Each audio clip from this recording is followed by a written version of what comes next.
পেতে তো অবশ্যই সবারই ভালো লাগে, দিতে একটু কেমন লাগে, খরচের একটা বিষয় আছে, বন্ধু বান্ধবের ক্ষেত্রে একটু কিপটামি করতেই হয়। দ্রব্যমূল্যের দাম যেন নিয়ন্ত্রণে থাকে, রাজনৈতিক পরিস্থিতি যেন স্থিতিশীল হয়, এর উপর তার কোনো চাওয়া নাই। আমরা খুব এনজয় করি এই দিনটাতে।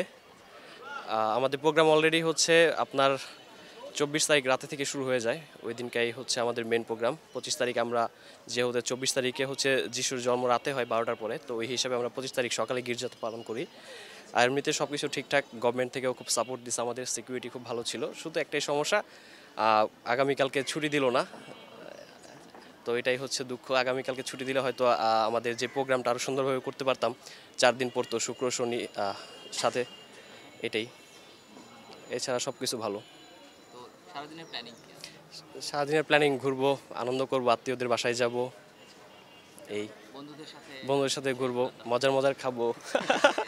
অবশ্যই। গিফট পেয়েছেন? হ্যাঁ, গিফট তো অবশ্যই পেয়েছি।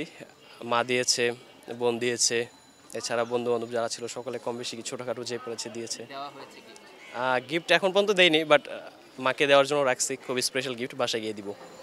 কোনটা ভালো লাগে, দিতে না পেতে? পেতে তো অবশ্যই সবারই ভালো লাগে, দিতে একটু কেমন লাগে, খরচের একটা বিষয় আছে। বাট মার জন্য, দিদির জন্য খরচের কোনো বিষয় না। এই যে বন্ধু বান্ধবের ক্ষেত্রে একটু কিপটামি করতেই হয়, এই আর কি। এবারে বড়দিনকে স্মরণীয় করে রাখতে বিশেষ কোনো প্ল্যানিং আছে কি? স্মরণীয় বলতে ওই যে যা হয় সব সময়ের মতো ছবি তুলি, ছবি তুলে রাখি। এই দিনটা তো আর আসবে না, হয়তো আবার সামনের বার অন্য কারোর সাথে করব। কি চাইলেন যিশুর কাছে? অবশ্যই চাইছি ফিউচার প্ল্যান যা আছে, ভালো মতো পড়াশোনা করতে পারি, পরিবারের যে দায়িত্ব আছে সেগুলো যেন সুন্দরভাবে নিতে পারি। দেশের জন্য প্রার্থনা করছি, বিশ্বের জন্য প্রার্থনা করছি, দেশের বিদেশে যেই যুদ্ধ আর হানাহানি এগুলো যেন বন্ধ হয়। ওভারঅল সব কিছু নিয়েই আমরা প্রার্থনা করেছি। জীবনসঙ্গী চাওয়া হয়েছে? এটা ঈশ্বরের সব পরিকল্পনা, ঈশ্বর যখন যাকে দেয়, তো এর জন্য এখন এগুলো নিয়ে কোনো কিছু চাওয়া হয় না।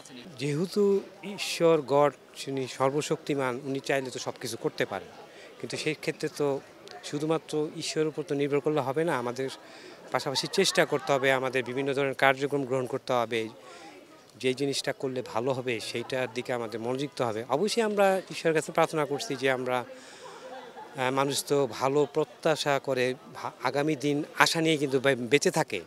তো আমরা ঈশ্বরের কাছে সেই প্রত্যাশা করছি আমাদের দেশ, এই দেশের সকল ধর্মের মানুষ যেন শান্তিতে বসবাস করতে পারে এবং পাশাপাশি স্বাচ্ছন্দ্য বোধ করে, জীবনযাত্রার মান যেন ঠিক থাকে, দ্রব্যমূল্যের দাম যেন নিয়ন্ত্রণে থাকে, রাজনৈতিক পরিস্থিতি যেন স্থিতিশীল হয়। এটাই আসলে মেইন চাওয়া, এর উপর তার কোনো চাওয়া নাই।